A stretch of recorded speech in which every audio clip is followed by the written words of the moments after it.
vamos lá, ó.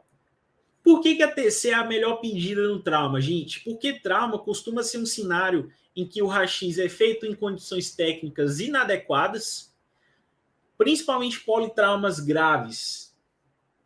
O exame tem muita alteração e, frequentemente, o raio-x não consegue dizer todas elas, a ultrassonografia não consegue dizer todas elas e a ressonância é demorada demais para um paciente que está no contexto de emergência fazer. Então, a tomografia costuma ser o melhor exame no contexto de trauma, desde que o paciente esteja estável, tá? Se o paciente está instável, no máximo você vai pedir um FAST para ele, estabiliza e depois você leva para a TC. Mas perceba como é mais fácil ver nesse paciente de 50 anos que foi vítima de um atropelamento, que nessa radiografia a gente poderia ficar muito em dúvida do que é essa opacidade aqui no terço médio e inferior do pulmão esquerdo.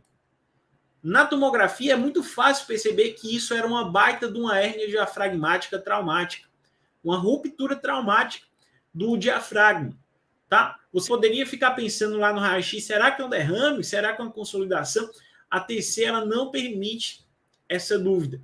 Inclusive, cuidado com excesso de segurança em raio-x se você não está treinado para avaliar raio-x, tá? Raio-x tem que sentar a bunda na cadeira e estudar. Não é achar que você vai saber, assim, como uma revelação divina quando você estiver lá no plantão. Se você não sabe raio-x, se você não tem segurança no raio-x, essa segurança não vai vir magicamente com o tempo, não, tá? Se você acha que ela vai vir, vai acontecer esse tipo de coisa aqui com você, ó.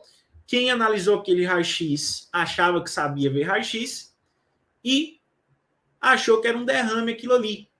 E passou um dreno no tal do derrame.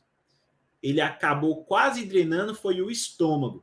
Porque aquilo ali, como a gente viu aqui na tomografia, é uma hérnia diafragmática, uma ruptura traumática do diafragma. Então, galera, não subestima a radiografia não, tá? Se você não tá bem nisso, procura se inteirar, porque é um exame extremamente importante para o plantão.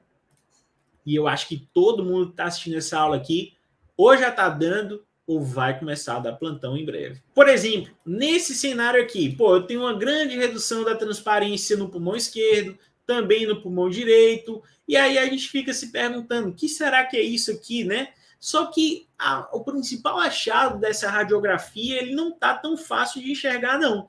O principal achado dessa radiografia está aqui, ó, que é o tal do sinal do seio ou do sulco profundo. Só que enquanto o sinal do sulco profundo no raio-x é uma coisa subjetiva, que nem todo mundo vai conseguir ver, esse sinal que representa pneumotórax, na tomografia é muito fácil de ser identificado. Olha só, o ar aqui, ó, fora do pulmão, o pulmão está aqui, o ar pretão aqui fora, ó, dentro do arcabouço, mas fora do pulmão. Olha só como é fácil ver pneumotórax na tomografia.